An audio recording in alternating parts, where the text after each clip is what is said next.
Why is it not opening up YouTube? Technology is great when it works, and then when it doesn't work, it gets frustrating. Yeah. Okay, welcome. Why is it not opening up YouTube? Technology is. Hello, YouTubers. This is Stephen. We're going to start the class now on preparing winning offers. I'm here in the room with the class, and we're just going to get going. All right, guys. Today we're going to be talking about preparing winning offers. So I want to ask the room, what do you want to learn about this? Why did you stay here live with me here what is it you're interested about this? What makes it interesting? What's your process for evaluating what number to offer? That's not what this class is about. So the class is not strictly on strategy this is not a class about strategy around negotiation at all. It's about offer presentation. No, but I mean, you pick a number that you're going to present your offer. Right, but this is after that. So maybe you don't care. What I'm trying to get at with this class is how important offer presentation is. But that's actually a great idea for a class. Thank you, Mike. So we're not actually talking about figuring out the best offer price with your buyer. It's really more about how do we put an offer together that will win even for not the highest offer price. That's really what it's about. So we'll see. Yes, Selena. Okay. Awesome. Yeah, this will help you for the new agent assignment. Yes. Yeah, it's part of that. But let's get into it, and then hopefully, Mike, it'll be valuable anyway. Here's what we're going to talk about. Why offer presentation is important, how you prepare to write the offer, elements of the offer, its appearance, its presentation, and follow-up. That's what we're going to focus on. But Mike, about contingencies, there's a whole class on my YouTube channel about how to manage contingencies with a buyer with scripts and dialogues to talk with about the buyer. No. That's not part of preparing offer. This class is focused on offer presentation. Yeah. All right. So why does this matter? Okay. So Mike's raised some good points. Negotiation price, how you're going to handle contingencies with an offer, which are really good, important things. But why am I making a fuss? Why do I have a whole set of class around offer presentation? Yeah, when the offer's presented well, then the other agent sees it and they go, you know what? I can work with this person and we're going to close it. Exactly. 3 key things. Mike's touched on one of them. Getting a competitive edge. We will return to the time where there's a lot of multiple offers. We're kind of in a lull right now, but there will certainly be a time where you're up against other offers. If your offer looks the best, you'll win, even if it's not the best, time and time again. Number 2, it makes you look like the professional that you are. And number 3, it makes it easier for a listing agent to review it and explain it to their own client, thus making their life easier. Okay. And when you make the life of a seller's agent easier, they're going to be favorably inclined towards you and maybe encourage their client to take your offer, even with its weaknesses. It's probably also easier for your client to review too. Yes. Makes it easier for your client to see it and understand it. Right. Exactly. Okay. So the first thing I want you to think about is getting ready to write the offer. So you want to have had a conversation long before this about how the buyer agency fee in your buyer representation agreement is going to be managed. So what am I talking about? You're going to all have a property showing representation agreement or a buyer agency agreement. You can't write an offer without that having been in place. You can't even show property without those. So you go out and your buyer puts in 3% or 2.5%. What do you do? Now it's time to write an offer. Now, we talked in the last hour about how some sellers will tell you, if you ask them, how much they're willing to pay the buyer's agent. Okay, so we would then use the offer to ask the seller to pay what our buyer owes us. Right? So the buyer's agreed to pay you 2.5%. You talk to the listing agent on the phone. Listing agent says, yes, we're paying buyer's agents up to 2.5%. You put it in the offer. But your buyer has another choice, And in a competitive auction, your buyer might choose the second choice, which is for them to pay it to you separately as a closing cost. As a closing cost. And that's okay if your buyer has adequate resources. They may want to do it that way because they feel it might make their offer stronger, even if the listing agent has told you that they're willing to pay the 2.5%. That's a lot of money. If you're talking about $1 million property, even in Oakland, our average sale price in Oakland is about 800,000 now, roughly. 2.5% of that is what? 2% is 16 and 4, $20,000. So if you have a 2.5% commission and you want to write a competitive offer and your buyer can do it, maybe you take it out and not ask the seller to pay it. That improves the seller's net by $20,000. Gotta think about, talk about negotiations, right? So you want to have this conversation before you even start writing the offer, earlier on with your buyer, right? Keep in mind that the actual agreement you have with your buyer should never be seen by the listing agent until the offer is accepted, right? You do need to share it with them to prove them that you're not charging your buyer less than the amount they're offering you, because the law says that you can't take more than what's on your agreement. So if a seller's agent says, I'll pay 2.5%, and you only put 2% on your agreement with your buyer, then you're only going to get 2% no matter what the contract says. Okay. And we could agree to disagree whether that's philosophically nice or good and whether that's the way it should be. Doesn't matter. That's the way it is right now. So let me be really clear. Let's suppose that Ricardo has a deal at 2.5% with his buyer. And he puts in the offer 3%. The seller gets to see that it's 2.5%, and that 3% goes away. It's only 2.5%. And there's nothing Ricardo can do about it. If Ricardo puts 3% on his agreement with the buyer and asks the seller for 3%, and the seller says, oh, sorry, only 2.5%, then he's going to have a different discussion with his buyer about whether the buyer pays the difference or whether Ricardo chooses to waive it. Okay. I think a lot of people like when they feel there's negotiating happening on both sides. So the other way to have that conversation with the client is to say, okay, so we've got 2.5% here. Why don't we ask for 1.5% and you take care of 1%? That's true also. Exactly. You could say that to your buyer too, to help improve the quality of your offer. So in the past, guys, before this summer, you guys are in a brave new world. Before the summer, the issue of your own commission was never something that would go into the sanctity of the contract. In fact, it was like you don't mix the two things, right? But that was because the seller almost always paid the commission and there was no discussion. This is actually fairer to your buyer. In a way, it's much fairer to your buyer because they get to control how you get paid a little bit more. If they don't want to pay it, they can roll it into the price. Anyway, that's the important thing here, is to have the discussion about it before you write the offer so you know what you're going to do. All right, so further things. Before you're going to write the offer, you're going to review the details from the seller, the offer instructions. So some of you who've seen disclosure packages, well, first of all, where are offer instructions? Number one, they're in the MLS, in the confidential remarks. Use this title company, right? Offers are due on this date, right? But sometimes they're in an attachment as a link in the MLS as a separate page. And sometimes they're at the start of the disclosure package. Your job as a buyer's agent writing an offer is to make sure you know what the offer instructions are. Okay. Every seller does it their own way. Some sellers will frustrate you because they don't tell you anything. Other sellers will frustrate you because they tell you too much. So much so that you feel it's almost onerous for you, difficult for you. Bottom line, no matter what they tell you, follow the instructions to the letter as best you possibly can. And if you don't understand the instructions, ask them about them.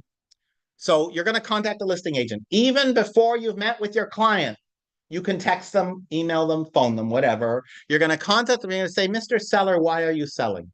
I mean, Mr. Seller's agent, why is your seller selling? Mr. Seller's agent, how much does the seller really want? Are they going to be okay with asking, would they take 50,000 less? Whatever, right? It can't hurt to ask. You'd be surprised what sellers agents will say. There's a lot of loose lips that sink ships out there. Does your client have any special terms, Mr. Agent? Do they need a rent back? Do they need a longer closing? Do they want a short closing? All of this can make your offer more attractive on the secondary issues and overcome a lower price, perhaps. Do you have a preferred, Mr. Listing Agent, do you have a preferred escrow or title company? I mean, that's presuming it wasn't in the instructions. Okay, now, is your buyer required to use the seller's escrow company? No, they are absolutely not required. If a listing agent requests it, they want it, but you don't have to comply. Now, why would you not comply? Because you have one you like them. Yes, because you or your client have somebody you know better and trust. Okay. What's the reason why you would comply? You make your offer more attractive. Now, let's suppose there's 8 offers and your offer is good, but it's not the best, and you have a request to use a different title company. You might not even get a counter offer. Now, if your offer is the best on price, a good listing agent will counter if they really want you to use their escrow company. But a lot of senior agents, if you come to me with the best offer and you didn't use my escrow company, unless it was a very complicated trust situation or probate or weird thing, what I would do is I'd phone you and I'd say, I noticed you changed the escrow company. You do have a great offer. Can you share with me why you did that? And I want to hear what your reasoning is. And I might say, I might leave it. So just keep that in mind. It depends how competitive it is. I usually am okay for my buyer to use the listing agent's escrow company if it's a well-known company. So if you're new and you don't know, ask around. Ask your mentor, ask me, ask other senior agents. Is this a well-known good company that does reputable work? It's okay. Unless you have a real specific need. Also, as I said before, you want to contact the listing agent if their instructions are weird, if there's something that isn't clear. Weird, misleading, whatever. Okay. We're still in offer prep. Okay. We haven't even met with the client yet. As late as possible before your meeting with the client. So you may have gone to see the property on a Tuesday, and then on Thursday, your client said you wanted to write, offers are due the following Monday, right? So on Thursday, you do the stuff I just said, right? You call a listing agent, you start getting some information. You've already looked at disclosures, doing all that due diligence. But now it's Monday night. You're meeting with your client in an hour. You're going to have a Zoom meeting. You're going to write the offer due tomorrow by 2. So you want to do it Monday night, so you have plenty of time for last minute changes, pull together paperwork so you're not stressed. The planning is important, right? So as late as possible in the process, and you might want to wait till Tuesday morning. In this scenario I'm painting that offers are due at 2, you might want to make this call at 11 in the morning, but maybe it's Monday afternoon. Doesn't matter. As late as possible is ideal. You want to ask the seller's agent. LA stands for listing agent, by the way. You want to ask the seller's agent, what are the number of offers expected? How many have you gotten in already? What are their terms and prices? If they'll tell you, they usually won't. What are the brokerages and the agents who I'm competing against, right? Why is it useful to know the brokerages and agents you're competing against?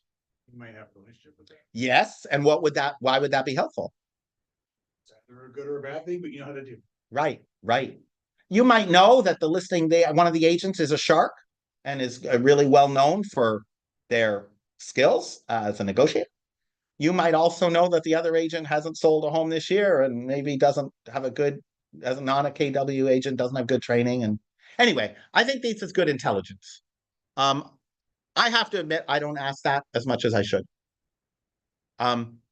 Because part of the thinking is your buyer can only write their highest and best offer in any case. So is it going to make any difference strategically with this information? I certainly think I would want to be able to share it with my buyer. It'll make them feel more confident. Mr. Buyer, there are 8 offers expected. 4 of them are in, according to the listing agent. One of them is being written by a colleague of mine at another broker. He's a good agent. Could be used as a negotiating tool with your buyer to help to encourage them to be competitive and not mess around. So that's another reason you want to know. Let's see. You also want to know whether the listing agent is writing an offer for their own client. Because if there's a dual agency, that may impact how much they're willing to pay me, your agent, and how you want to handle the commissions for your agency. Okay. Let's suppose I'm a dual agent. I might not charge through 2.5% for my buyer side. I may only charge 2 or 1.5. I'm already getting 2.5 or 3 on the listing side. So maybe I'm doing it for 4% as a dual agent. So that could be a lot of money. I want to know so I can negotiate it with my client. So I guess I lied before, Mike. There's all kinds of negotiation things coming.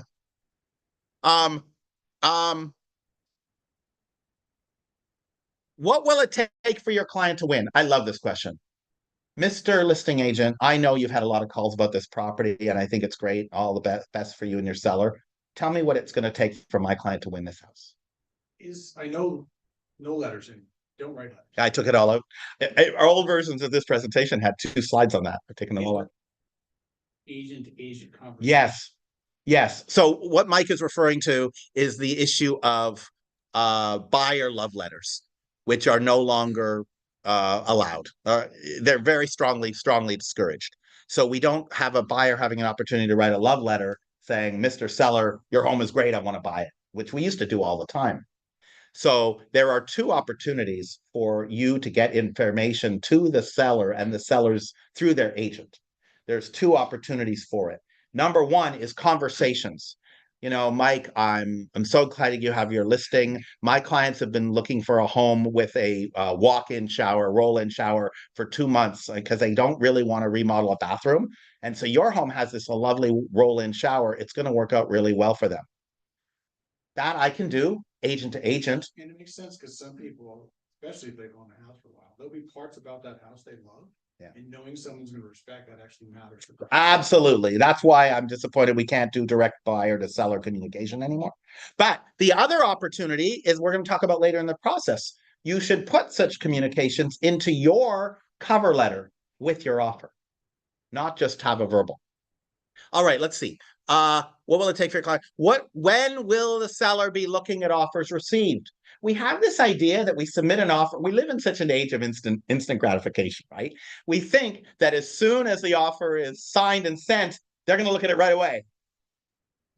Very often it'll be the next day or 2 days later when they finally get together and think about these offers. So you want to know this. Remember, your buyer is on tenterhooks. Your buyer is nervous, especially if they're a first-time buyer. They so badly want you to know what's going on, right? So just to know, it is so reassuring if I were to call you Mia, right? If I were to say, Mia, your offer submitted. The listing agents confirmed they got it, but they did tell me they're not meeting with their seller to review any of the offers until tomorrow night. So we're not going to hear anything tomorrow morning. We're not going to hear anything tomorrow afternoon. It'll be tomorrow night at the earliest, maybe even the next morning. That's just kind of an important communication thing to reassure people. And it's the point we try to say something of, you know, look, we're going to present our offer. If we're really close to your best offer, come back and talk to us because we might be willing to. That is a strategic decision. You may or may not do that because you're also exposing your client by doing that. So what Mike's talking about is you could say to the listing agent, hey, let us have a counter if we're not the top one.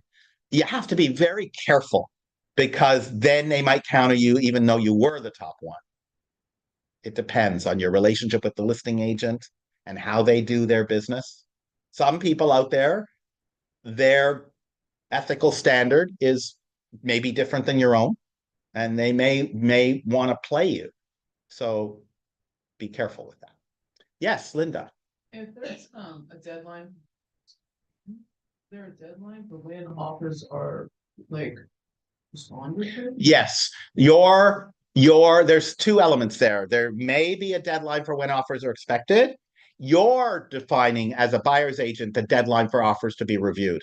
Your offer says this offer expires at this time. So you put the pressure on the seller that way, should you choose to. The contract default is 3 days, 5 p.m., 3 calendar days, 5 p.m. All right, let me keep going. Continuing to get ready. So you're meeting with before you're meeting with your buyer, another thing you want to do is tell your buyer what they need to prepare and bring in advance. We're going to go through that in a future slide. Do not just say we'll meet at 10 o'clock and don't tell them anything else. You have to tell them, here's what you need to do, Mr. Buyer, to be prepared. Okay, before I get to it, anyone want to guess some of the things you might tell a buyer to do to get prepared? Pre-qualifying data. Yes, their pre-approval letter from the lender, but presumably you would not be showing them homes or writing offers if you didn't have your pre-approval. Any special things they need as part of the offer process. Yeah, yeah, I'll go through it. One of them is the proof of funds. They have to get their money together and be able to show you they have the money for the down and closing costs. All right, review and complete the offer with new clients in person or via video conference. Do not send it to them as an email and say, please sign this and get it back to me. Okay, I consider that almost malpractice. You want to reiterate key contract terms with them, even if they're sophisticated. Mr. Buyer, this is an offer, even though they're going to sign and DigiSign. How many people have ever gone through a DocuSign and just click through and didn't read it? We all have, right? So you have to expect that no matter how sophisticated your buyer is, that they're going to do that too. So I always, if it's someone who's bought and sold a lot of properties, at a very minimum, I'm going to say, please, Mr. Buyer, note the following 4 or 5 key terms in this offer. I put that in my emails, even though I may not be, but it's so much better. Let's have a half an hour. Let's just go over a few things to reiterate. One of them, huh? Oh, you always highlight. No, it depends. It depends, but usually price, contingencies, if any, and if it's non-contingent, the danger of non-contingency, and closing, when it's going to close, right? And any special terms. Yeah, it depends. Okay. But if it's a first-time buyer, you should be making a big deal. Explain to them how the investigation contingency period works. If they have one. Absolutely. Yeah, and I have a class on that on my YouTube channel about buyer contingencies that people can watch, and explaining contingencies to them. But what I want to say is this: if it's a first-time buyer, be excited. Mr. Buyer, I am so excited. We're going to meet tomorrow night, and it's going to be so much fun. And we're going to put this offer together. It's going to be great. Have some enthusiasm. It's not a chore. It's an exciting part of the journey. Okay. What is in the offer? Oh my God, a whole list. Here's what's in the offer. Number 1, a summary, maybe a table of contents, and a cover letter. The summary, again, making things easier for the seller's agent. Mr. Seller, here are the key terms of my offer. I'll show you an example of one. By the way, this whole presentation is available I'm going to have a QR code at the end. So you're all going to be able to get it. You might include a table of contents. I started doing a table of contents about 5 years, more than that, 10 years ago, because our offers were getting longer and longer and longer. And I wanted my listing agent to see, I wanted the agent for the seller to see everything I put in. It made me look more professional. And I just thought it was just a good, and once I got my template straight, it became relatively easy for me and my assistants, when I used assistants, to put it together for each offer. Cover letter, this is exactly where you say to the seller's agent, this little bit of 1 or 2 key things about your buyer. I'm going to show you examples of all 3 of those things as we go forward today. RPA package, including all the legal. This is the worst agents do this second one, and that's all they do. They send you a PDF, and it has the RPA, the agent disclosure, and a few other legally required forms, and they don't send you anything. Those are the worst agents. And they'll send you the pre-approval as a separate PDF, right? All required supplemental forms as applicable.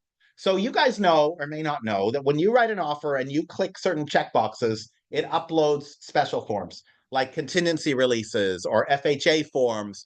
And so you need to include them with the offer. They should be automatically uploading, but never trust the technology. Always make sure they're there. Always make sure they're filled out. I always recommend people use the statewide buyer and seller advisory with their offer. It's 15 pages, but it only needs to be digisigned on the last page. Why? Because this report tells the listing agent that it gives the listing agent more confidence that your buyers have actually given some thought to what they're buying. Because it's a list of things that buyers should be thinking about when they buy a home.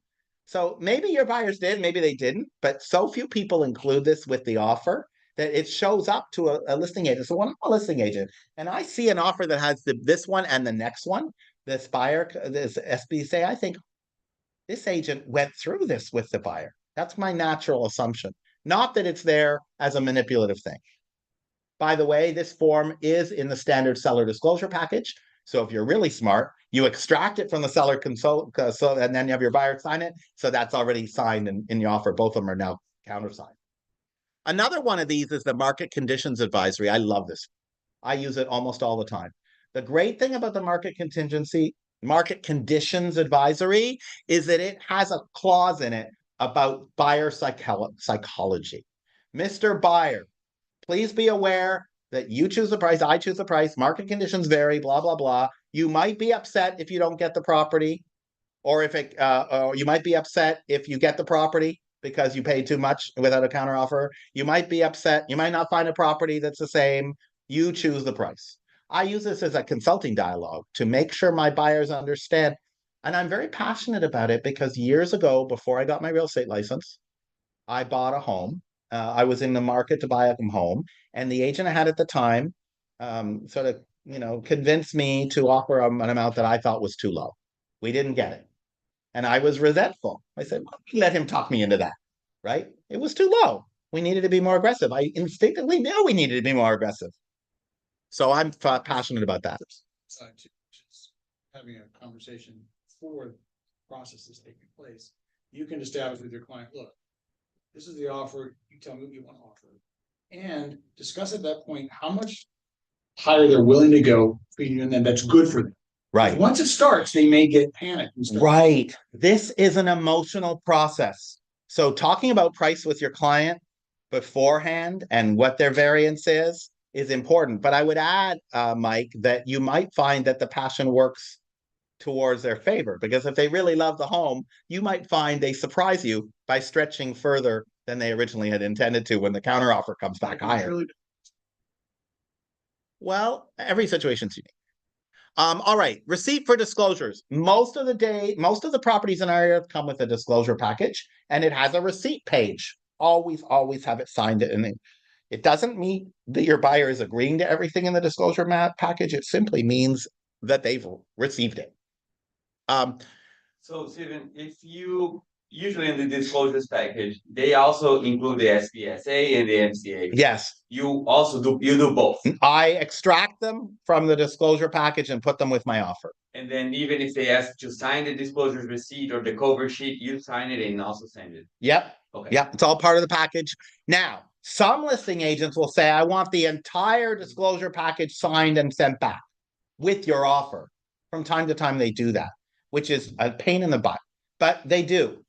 And it's not as bad as a pain in the butt as it used to be when you had to manually sign things. So at least you can have your transaction coordinator get everything digitally signed. If you have to do that, sometimes I don't include those two separate because I'm giving them the whole disclosure package fully signed. So they already have an expectation that my clients have seen all that paperwork. So it depends about that. Other listing agent requested advisories and disclosures.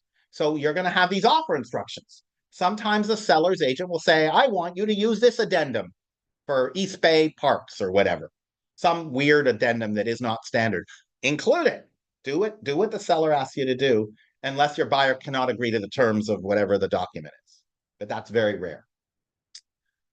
If the buyer is going non-contingent on any one of the three contingencies that are standard, investigation, appraisal, and loan, right? Those are our three standard ones.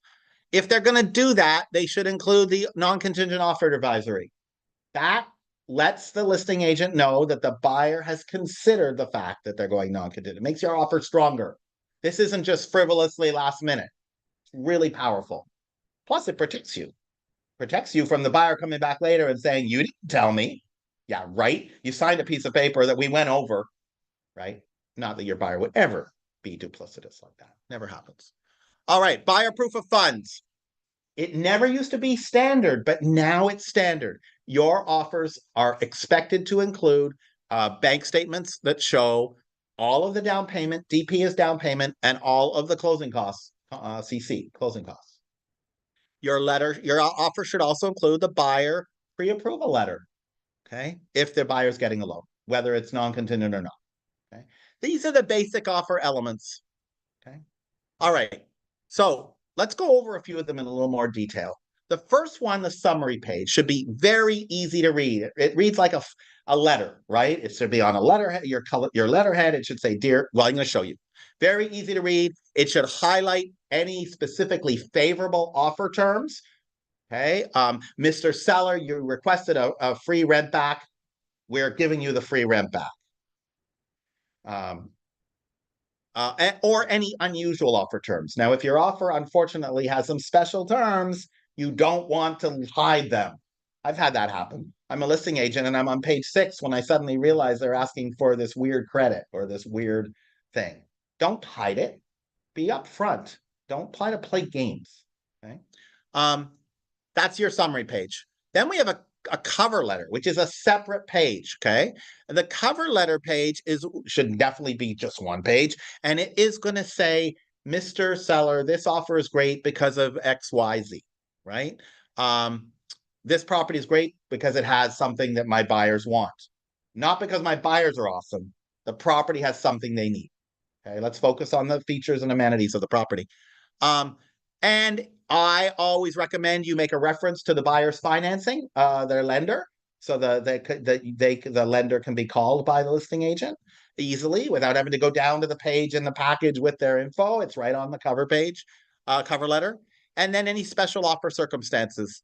This is where you might want to tell the buyer why you're including a contingency when they ask for non-contingent offers. You know, I don't know, something like that. If the down payment, if the proof of funds for whatever reason doesn't include all of the money the buyer needs to put up, then you need to talk about that in your cover letter as well. Why would the proof of funds not include all the money for the down payment? They might have to sell. Well, that's a whole new contingency. That's a very dramatic one. If That's what I was getting at. They're getting money from a gift. So the gift funds normally won't show. Now, we're going to talk more about gift funds later, but if it's not showing in the proof of funds, you want to mention why. A good listing agent will be looking at the proof of funds to make sure the numbers add up. Okay, all right. So here is a sample of my summary page. Okay, it says who it's going to, from me, the address, the date, and then the property, the buyers. I've redacted it because it's confidential, right? But they offered $740,000 with a 3% initial deposit, 25% down payment total, closing in 24 days with a 5-day investigation contingency, 14 days for loan and appraisal, customary splits on closing costs. So we're going with the neighborhood standard, right? Whatever is expected. And we're going to use Old Republic. That's it. That's very clear, simple, easy to read. Now, we use Disclosures.io, HomeLight a lot. HomeLight does something like this, but I still like to put my own cover letter. I'm old school. Because HomeLight does it, maybe you don't need this. But a lot of agents still don't want the offers on HomeLight. Some do, some don't. Some prefer emails. So if you're doing it by email, I don't know. I recommend you use it. That's what I'm teaching. You use it. All right. The next thing I want to show you is a typical letter. It says dear client. What that really should say is dear seller and seller's agent. It is our pleasure to present this offer for property address and city. Enclosed in this package is our client's complete offer for the home. Buyer plans to live in the main house and rent the back units, and they're very excited about the opportunity to make it their own in this beautiful location. Okay, that's pretty vague, right? We encourage you to contact buyer first name. That shouldn't say buyer's first name. It should say lender's first name. The lender. Oh no, that's right. Sorry. It's a template. We want you to contact our buyer, Bill's lender. That's what's supposed to be replacing there. Loan officer, Tony of Tony's Loans and Mortgages and Loans, to learn how well qualified they are. You can reach them directly at this phone number. We have been working with him and his team for years, and they are a superior lending partner for our clients. Now, you may not be able to say that last sentence. I can usually say it because I have two people that I work with all the time and have for years. Right? That's nice, folks, by the way. If you do get a lender partner that you like, and you want to let the listing agent know that you've got a history with them. Because one of the biggest fears of loan contingency offers is that it's a black hole for the seller's agent. He may not know the lender, he may not know the relationships. To give them some reassurance that this is a solid, that's a very powerful thing to be able to say. Now, I get it, at the beginning, you won't know. You won't have that relationship. But if your mentor does, or someone else in this office does, you can say, our team has worked with him. That's incredibly powerful. Okay. On behalf of them, we sincerely request you accept the offer. All right, let's talk a little bit about buyer proof of funds because it gets confusing, right? So what are we talking about here? We're talking about bank statements, recent bank statements. So you can use digital tools like I did previously to black out the confidential information. The main confidential information you want to black out is the mailing address and the account number. Okay. We are talking only page 1. Don't go sending the listing agent all their debits from Chevron and McDonald's and that stuff. Nobody cares. You want to see page 1 of the statement that shows their balance as of the most recent date possible. So that page you send, and sometimes you have to send 2 pages. Wells Fargo is notorious for this. They don't put any information on page 1 of their digital statements. Go know why, right? Anyway, 1 or 2 pages. What you need to convey in the proof of funds is the name of the financial institution, ideally with a logo, the name of the borrower. It should be the person writing the offer, right? The date, so that it shows it's current, and the balance at the close of the statement period. Okay, don't go taking a screenshot with everything super big and out of focus from the phone. They want to look at us. We want to send them statements wherever we possibly can. Use the most up-to-date statement. Don't go using the one from June if we're in October. I can't tell you how many times this happens. It's ridiculous. The lender won't take it.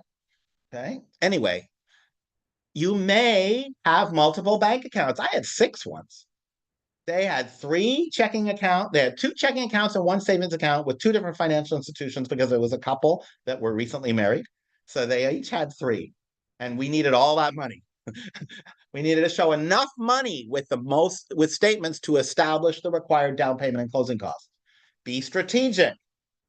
Don't show more money than is necessary. If they flood the zone with 10 different statements, all their IRAs and all their savings account, you only need to make it add up to the closing costs plus the offer price. Don't leave money. Don't give the listing agent any reason to believe there's more money hidden. Did you ask them to put all the money into one account, or you sent No, I try not to, especially with first-time buyers. There is so much going on. I just ask them to send me the proof of funds for the bank accounts that will show they have enough money. Sometimes they don't send me enough the first time. Mr. Buyer, you've sent me 400,000, but your down payment is 600,000. Or, Mr. Buyer, you've sent me a bank statement showing $40,000, but your down payment is 60. So we need to make it plus closing costs. So you have to estimate that, right? Gift letters. So we talked before about the scenario where you don't have enough money. Some of the money's coming from a family gift. Very common, right? You could include the gift letter as part of proof of funds. The lender's going to have a gift letter. It makes sense. If the family, if let's suppose 25 or 30 or 40% of the down payment is coming from a gift, you don't have to. It's not considered required. At the very least, you should reference it in your cover letter. But consider it if it's possible. That just makes you look more professional, which is part of the goal here. Now, retirement accounts. You have to be careful showing balances in 401k accounts. Why? Take that one. That's right. You can't withdraw 100% of a 401k, right? For buying a home. There's limits on how much you can take. So when you're figuring out the numbers, keep that in mind. If you're going to show a 401k, now I've got to tell you, most listing agents are not looking at whether it's a 401k account or not, but let's have some professional standard here. Let us know that we have enough money. Okay? And that we're showing the down payment accurately, the proof of funds. Let's talk about the pre-approval letter. This one I think is so important. Okay. Your pre-approval should include the property address on the letter. Wherever possible, ask the lender, please send me, you sent a generic one when we started working with this buyer. You're going to give me a specific one for this offer with the price. Please put a memo or attention regarding property. Please put the property address on the letter. It shows your professionalism and it shows that the buyer is working with someone who's on the ball and not lazy, right? It's really good. Another thing, I can't tell you to this day how many times I get an offer and the price, the amount on the pre-approval letter is higher than the amount on the offer. Why is that a problem? Yeah, you've opened the door to get a counter offer. Don't do it. Make sure the lender adjusts the letter or allows you to adjust the letter so that it shows the right amount. Okay. Get your lenders to call the listing agent before even before offer presentation to their seller, but as soon as possible, so that the listing agent hears from your lender. Your offer may not be competitive, it's still good practice. From when they hear from someone other than you about how qualified the buyer is, yes, they've got great credit scores. Yes, they've got great reserves. This has already been through desktop underwriting. They're solid. All that jumbo speak from a lender goes a long way. Yes, I've written off. I've helped them to buy and sell 2 homes before. I have a history with this client as a lender. That also improves you. Yes. And then you have the lender call them. Yeah. Yeah, absolutely. Yeah, absolutely. Work with the lender to avoid weak language on the pre-approval letter. We don't want to see the word pre-qual or pre-qualified anywhere. And I encourage you to remove it from your own language. Don't talk about getting pre-qualified with people. Pre-approval, that's the standard. The other thing is sometimes you get these pre-approval letters and there's like 18 bullet points of conditions. Talk to the lender, say, listen, I need something that is going to be less intimidating to a listing agent. I don't want them to think there's all these reasons why you won't do the loan. What do we need to do? Now, maybe a matter that your buyer hasn't given the lender all the paperwork they need, right? Let's work on that, right? Maybe too late for this offer. There's only so much you can do. But sometimes it's just bad form. Your lender, you've never worked with them before. They just have a standard. No one, has brought this to their attention, whatever. All right. Okay, so you've done all this prep work, you've met with your buyer, you've negotiated the price and the terms, and you've gotten all you've got the pre-approval, you've got the proof of funds, and you sent it out you've met with them, you've sent it out for signature, and the buyer has signed it, okay? You're not ready to submit the offer yet. First thing, you got to go through it very carefully to make sure that all the signatures are right. Now, the technology has changed so much. When I first started in this business, we didn't have DocuSign. So we actually had to meet with the client and sign it. Now, sometimes we could email it to them and then they could print it and then they could sign it and email it back to us. But we didn't have what you guys have. Nowadays, not only can you digitally sign, but when you prepare the digital signing, the system will put in all the tags for you, where they have to sign and where they have to put in the date. Well, don't trust it. It is still buggy. Okay, so you review the DigiSign before you send out. Oh, they're going to be a candidate for the School for the Deaf. You want to verify that all the signatures and initials, yours as well as your buyers, are completed in all the right places. you should do it before you send it to them, because if you did it wrong, you have to send it the whole thing again, right? So this is sort of like one of those really detail icky things. Your TC will not be doing this. If you have a transaction coordinator, TC, they normally won't do this. This is on you. This is really important. Secondly, it will happen in the rush to get the offer in, last minute changes and everything, that sometimes you have to modify the offer a lot of times before they're actually ready to sign it. Well, what happens if you miss a change and it didn't make it into the version? You got to verify. Verify that the terms of the offer match your latest discussion with your buyer, okay? Because they might not check. They may just trust you. And it's awesome that they trust you. But they may be busy too, and guess what they're doing? Click, click, click, click. It's amazing, right? We're spending hundreds of thousands, if not over $1 million on homes, and we just click, click, click. It's amazing. Verify that the summary page that you carefully prepared the day before still matches the offer, because your summary page may no longer match the offer. Your cover letter might need a little edit as well. Make sure there are no typos in your own paperwork, your cover letter, or anything, or your summary document. I always do one more thing. I double check that the APN number and the address and the price on page 1 are correct. That's really anal. I mean, really detail oriented, but I do it just as that one last check. Does everybody know what an APN number is? Assessor parcel number. That is the tax ID. Every homeowner has one, and it allows the tax department to know how much you owe in property taxes. And we use it in our contracts to identify the property. It shows up on the title reports.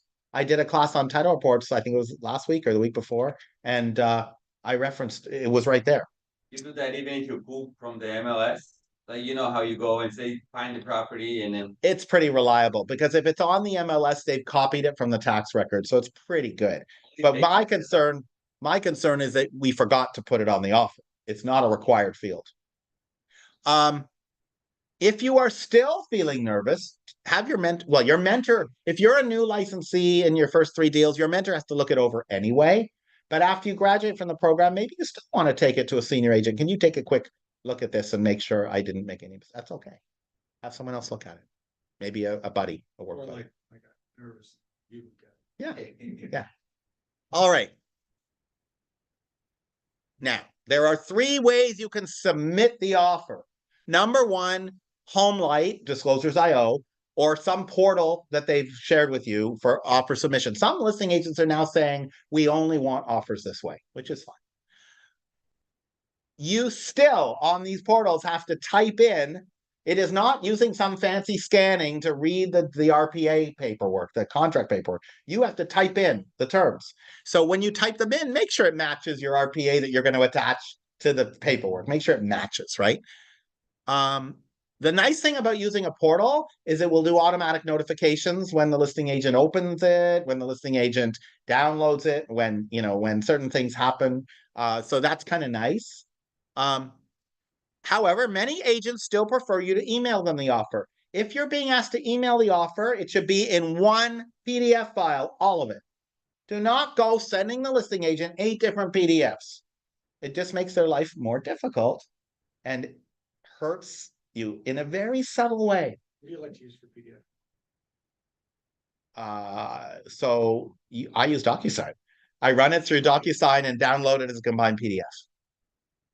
So try to get it all in one. Ideally, it should be in the order of your table of contents. If you use the table of contents, if you don't, it doesn't matter so much. But if you're gonna bother with the table of contents, make sure it matches and everything, and make sure the number of pages matches.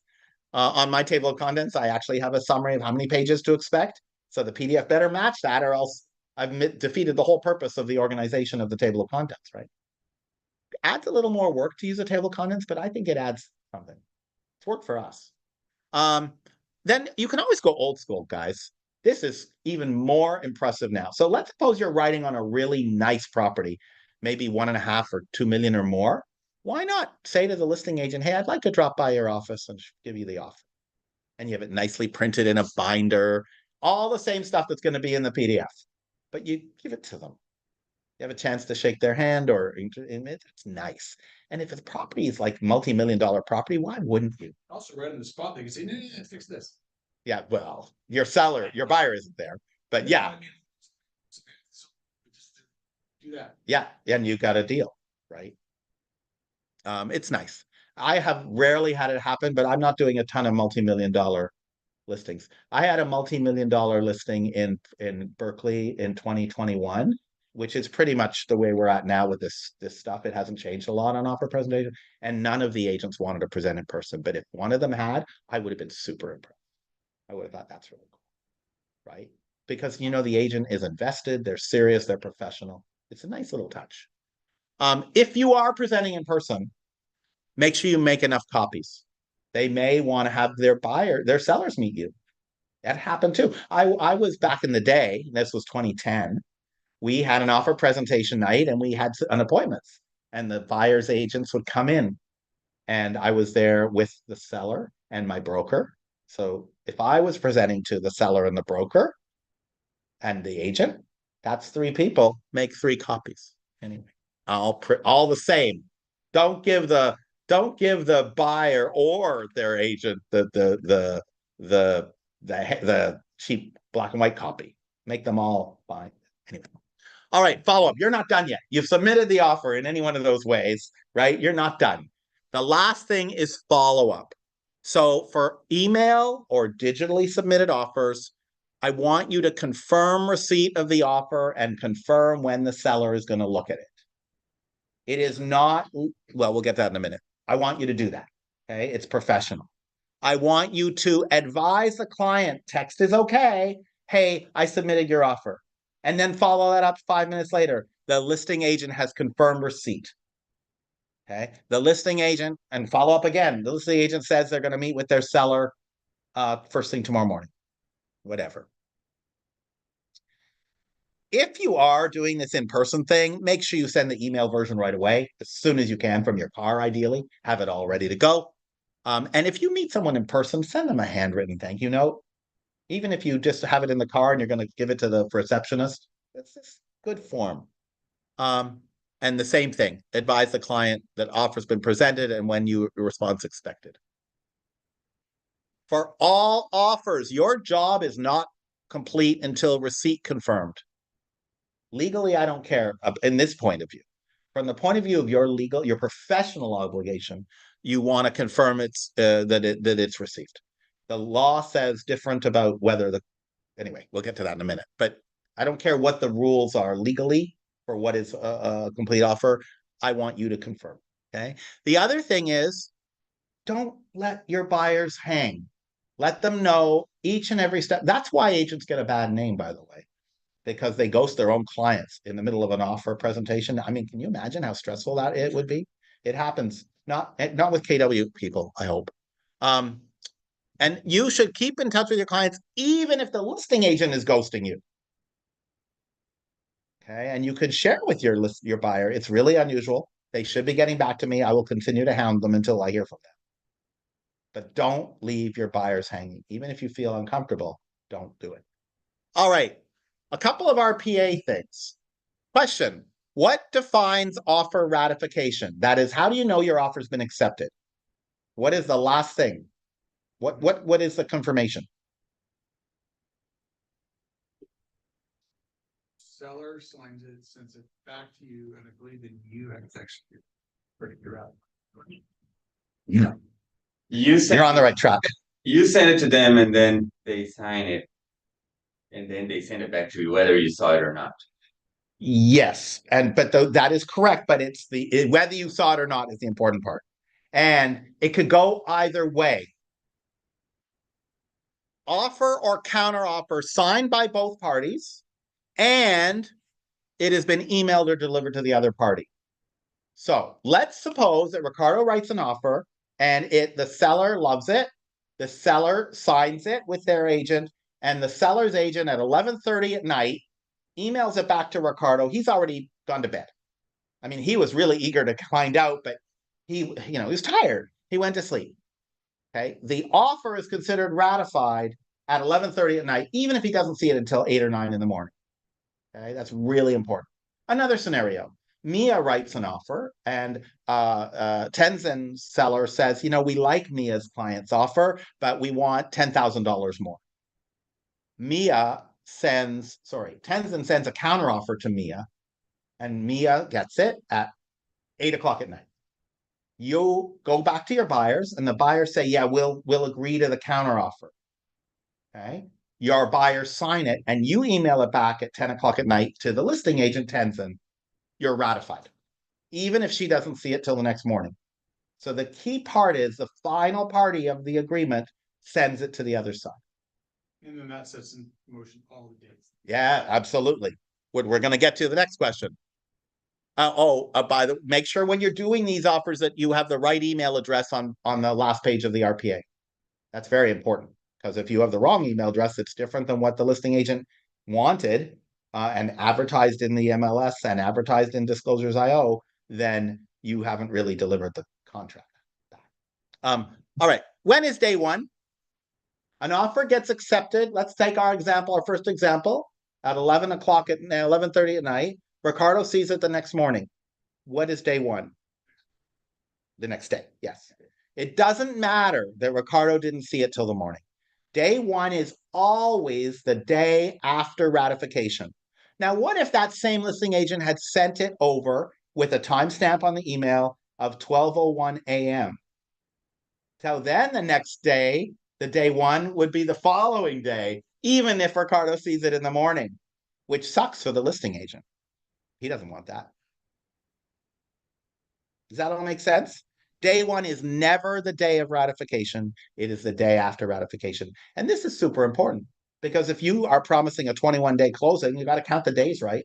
Based on calendar days, the closing. Unless if the closing falls on a weekend or a holiday, then it pushes out. All make sense? Okay, we've gone the whole hour, guys. We're done. This is a link for you to scan, and it'll come to me. There's a small form in it. You fill out the form, and we will send you the PDF of this presentation. Plus, if you want to watch it again, it's on my YouTube channel. And all of you who are currently agents should have that link, or I can get it to you. So you can watch this class or any of the other ones we've done. Everyone got it? Didn't work. Just email me, Mike. I'll get it to you. Everyone good? All right. Thank you, everybody. Thank you, those of you on YouTube. Let me go back to the YouTube and say goodbye to everybody there. Where can I do this? This will be under preparing.